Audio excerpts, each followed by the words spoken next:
ইসলামী শিক্ষাটা আয়ত্ত করতে হবে। যদি ইসলামী শিক্ষা আয়ত্ত না করতে পারো, বৎসর নষ্ট হবে, বৎসর নষ্ট হবে, ইসলাম বুঝবে না।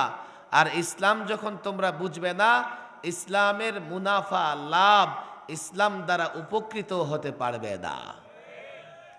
দুটা প্রশ্ন বুঝেন আপনাদের আমি বলি। ইসলাম সম্পর্কে কিছু কমন কথা আছে। ইসলাম বিজয়ের ধর্ম, কথা ঠিক না বেঠিক? আমার সাথে বলেন, বুঝেন আর না বুঝেন। আপনাদের কষ্ট হচ্ছে নাকি? মাগরিবের পরে ক্লান্ত হয়ে গেছেন? ইসলাম সুন্দরের ধর্ম। ইসলামে যা আছে সব সুন্দর, ইসলামে কোনো অসুন্দর। ইসলাম সাম্যের ধর্ম। ইসলামে কোনো বৈষম্য নাই, কোনো বৈষম্য নাই।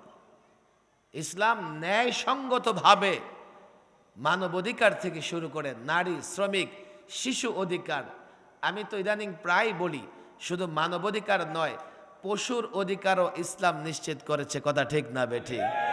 এই জন্যই তো সূরাতুল বাকারা